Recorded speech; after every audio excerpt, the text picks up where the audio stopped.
U.S. National Security Advisor Mike Waltz says that he takes full responsibility for mistakenly adding a journalist to a group chat in which top American officials discussed impending strikes in Yemen. Now, this as President Donald Trump voiced his support for Waltz, even as his administration sought to contain the fallout of the massive security leak. Well, in his first interview since the security breach story broke out, Waltz told Fox News that he built the group and it is his job to make sure everything is coordinated. He added that he does not personally know Jeffrey Goldberg, the editor-in-chief of The Atlantic, who was added to the chat. I don't know this guy. I know him by his horrible reputation, and he really is the bottom scum of journalists. And I know him in the sense that he hates the president, but I don't text him. He wasn't on my phone. Look, I take full responsibility. I built the group. My job is to make sure everything's coordinated. But how did the number? I mean, I don't mean to be pedantic here, but how did the number? Have you ever had somebody's contact that shows their name, and then you have somebody else's number there? I never make those mistakes.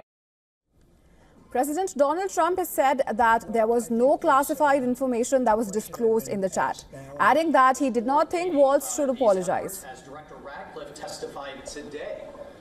Mr. President, are you going to change any of the practices that you're... Well, no, I don't think he should apologize. I think he's doing his best. It's equipment and technology that's not perfect, and probably he won't be using it again, at least not in the very near future. The U.S. president added that his administration would look into the use of Signal, which is the app where the chat was hosted. He also dialed up his criticism of The Atlantic magazine's editor-in-chief, Jeffrey Goldberg, adding that nobody cares about the story. That's an app that a lot of people use, and somebody got on. I mean, happened to know the guy's a total sleazebag. The Atlantic is a failed magazine. Does very, very poorly. Nobody gives a damn about it. This gives it a little bit of a shot. And I will tell you this, that they've made up more stories, and they're just a failing magazine. The public understands it. Well, on Tuesday, top U.S. intelligence officials faced heated questions over the security breach.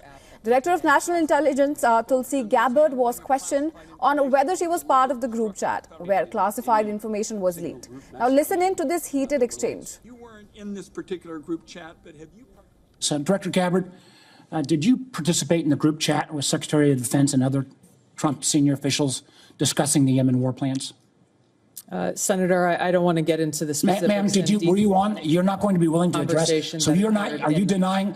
Matt, will you answer my question, ma'am? You were not TG on this group chat? I'm not going to get into the specifics. So you refuse to acknowledge whether you were on this group chat? Senator, I'm not going to get into the specifics. Why are you going to get into the specifics? Is it because it's all classified? Because this is currently under review by the National Security Council. Because it's all classified? If it's not classified, share the text now. Well, the Intel head declined to tell Senate committee whether she was using private phone during the Signal chat. However, the one thing that Gabbard did say was that no classified information was shared on the group. But when U.S. Senator and Vice Chairman of the committee, Mark Warner, asked the same question to CIA Director John Ratcliffe, he confirmed that he was on the Houthi Signal group chat. However, later in the hearing, Ratcliffe said that the chat group communication in which journalists was added was not a mistake. Director Ratcliffe, were you on the group chat? Senator, I was on a Signal messaging group. So you were the John Ratcliffe on that chat? I was. Thank you. Thank you.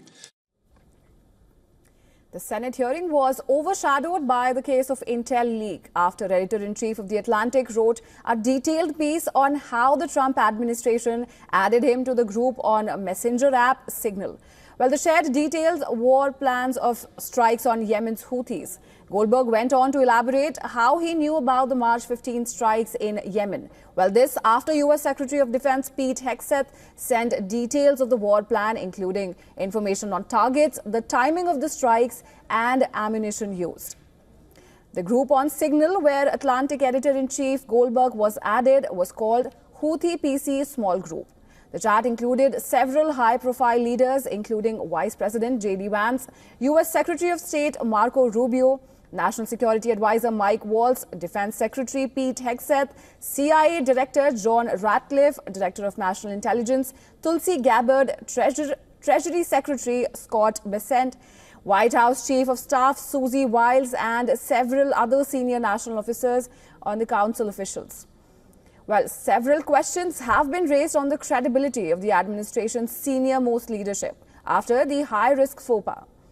Well, conversations of the leak also revolve around how the use of a messenger application to convey classified information breaks the law.